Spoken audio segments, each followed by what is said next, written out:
Fellow Orexians, hello. Commander Cyrious here. Hackers have been pretty rough lately. BattlEye, at least in its implementation in Planetside 2, is not able to stop hackers. Let's talk about some ideas and options to deal with them. I'll see you, Planetside soldier.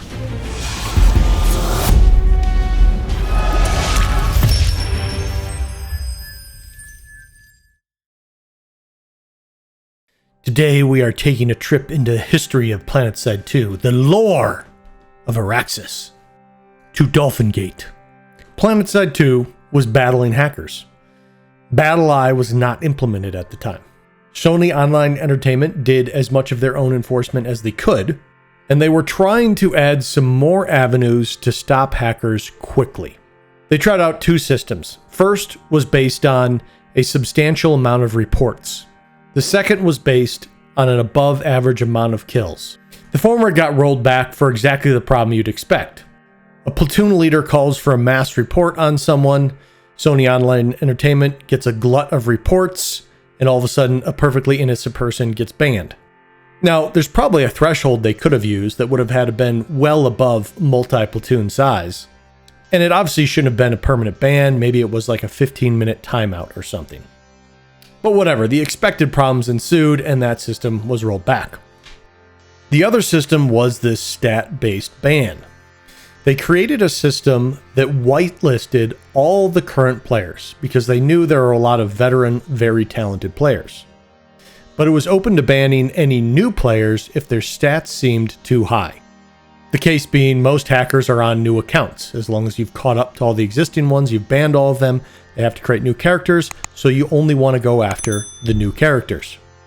And remember, they whitelisted accounts, not characters. So if you went and started a new character, you were still whitelisted. This system was going after new accounts.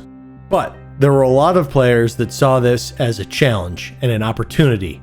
How quickly could they speedrun getting banned based on the new stat-based capture system?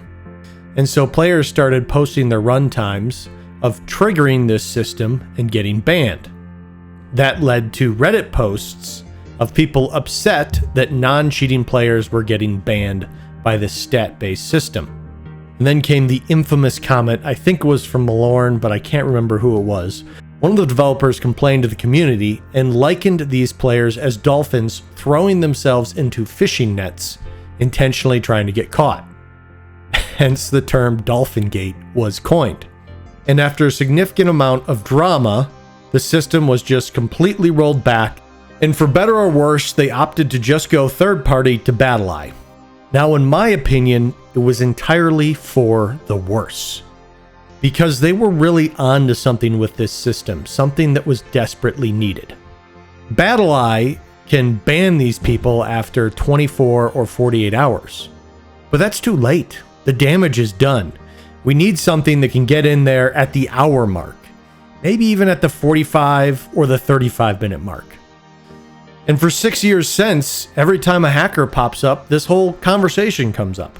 Well, what about when everyone's reporting them? Can't they do something based off of that? Well, they tried that, but maybe you could tweak the thresholds.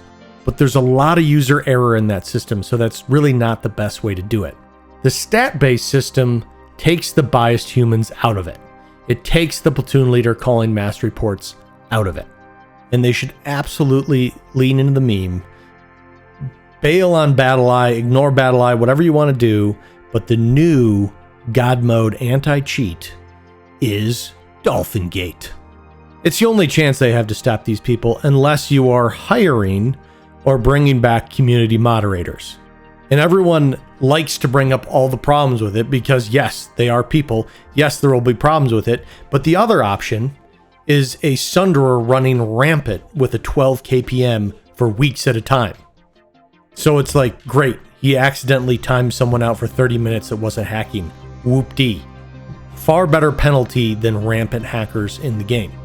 But anyways, let's assume we are throwing out all the systems that have human bias in it and going to a stat-based system. I've seen some asinine posts that say, oh, well, that wouldn't work because good players are better than the hackers anyways. And that is so just factually incorrect. The best player run I've ever seen is Seth running 6 kpm for 2 hours. That is impressive sustain. He found a biolab fight that was just BR3s streaming out of a spawn room and just murdered them. And that was like a once in the history of Planetside event. I'm sure there's a couple other instances of it that I did not see across the forums that happened but we didn't know about. But again, this is one over a 12-year period. Whereas these hackers will casually get on and run 12 kpm for 5 hours. It's just on a whole completely different level. There is absolutely no comparison. So to these lunatics that don't even want to have the discussion because there's some players that can get a really good farm on, it's just a terrible argument. If you want to make sure you don't capture any dolphins, great. Set it at an 8 kpm for an hour. And remember, this is only on new accounts, not on veteran accounts. Just that system there would have banned the hacker 10 times over. And the next thing I hear is, oh, well, they can just tone down the amount of killing they're doing. They don't have to kill as fast. Sure, they absolutely can. They can start playing this game with the threshold where they hack for a little bit and stop for a little bit and maybe not do quite as much and all this stuff. But you know what? You've already improved the situation. You've successfully thwarted the hacker. And sometimes he's going to trip up, he's going to go a little bit too hard, and he's going to get banned, and he's going to have to start a new account. This is not a system that solves everything, but it takes a weekend that's complete and utter trash and makes it, okay, you get a respite of no hackers around before they keep going again. And the next way to manage the system is more of a catch and release style system with dolphins. Okay, let's push the system down towards 6 kpm. And let's push it down towards 30 minutes. So the threshold is getting closer and closer to what's naturally achievable. The shorter time span, the much easier it is to get a sudden burst, a crazy farm. You could say, okay, I'm going to catch a few dolphins every now and then, but obviously we're going to review these bans. Okay, this was a Sunderer killing from 300 meters away with only headshots, and this was a heavy assault sitting in a biolab most of the time. Okay. The heavy assault is good, the Sunderer is obviously not good. Give the dolphin a fish or a few smed bucks, let him back out in the wild. Shoot, make it a game, make it a cosmetic. You trigger the system, you get a dolphin helmet, whatever you want to call it. Sure, you pay the price of being offline for 24, 48 hours until they can review, but only a few will achieve that acclaimed dolphin cosmetic.